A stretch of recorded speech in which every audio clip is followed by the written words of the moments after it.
All right, let's get right into it. We're going to break down what is, without a doubt, the single most important skill for staying safe and really being in control when you're paragliding. This is the big one. It's what separates the passengers from the pilots. So, to really get this, we have to start with the most basic question of all. I mean, think about it. We're flying under a wing made of fabric in lines. It's not rigid. So, what on earth is keeping that thing inflated and flying above our heads? And this slide right here shows you the whole story. An airplane wing, it's a rigid piece of metal. It's an airfoil, and as long as it's moving, it's making lift. Simple. But our wing, well, it's more like a super sophisticated, carefully shaped balloon. It's a fabric envelope that needs constant air pressure inside it to hold its shape and, to actually fly. So, if we want to be great pilots, we've got to understand the wing's vulnerability first. Why do these things collapse in the first place? Let's take a look. It really just comes down to this one simple concept. As you fly, air rushes into those openings on the leading edge, the cell openings. This creates positive pressure inside the wing, and that pressure is what gives it a solid aerodynamic shape. Your wing is literally inflated by its own forward motion. But, and this is the big but, here's the catch. If that wing pitches too far forward, or you hit a rough patch of air, the angle it meets the air at, what we call the angle of attack, can actually go negative. Suddenly, air's smacking the top of the wing instead of flowing into it. The internal pressure vanishes, and poof, the wing collapses. Okay, so how do we stop that from ever happening? Well, the answer is a dynamic, constant process called active piloting, and it is all about managing that internal pressure. Now, this is so important to get right. Active piloting is not about making big, crazy maneuvers. It's the exact opposite. Think of it like a quiet, subtle conversation you're having with your wing, using tiny, quick adjustments to keep everything perfectly pressurized and all the lines nice and tight. So, how do you have this conversation? You listen with your hands. It's that simple. Your main source of information comes right through those brake lines. The moment you feel the pressure get soft or slack or kind of mushy, that's your wings screaming at you, hey, I'm losing pressure over here. And that's your signal to act. Okay, let's see how this all applies to the most common movement you're going to feel up there, pitch.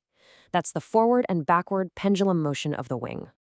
This pendulum idea is the perfect way to picture what's happening.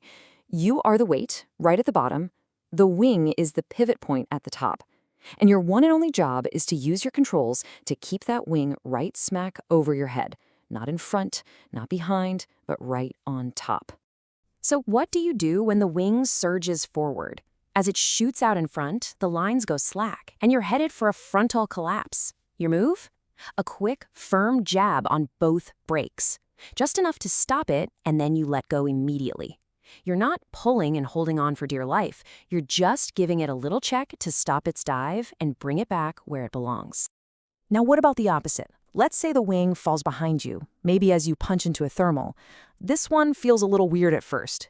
Your instinct might be to pull the brakes, but that's the worst thing you can do. You risk a stall. The correct move is actually hands to pulleys. You let go completely.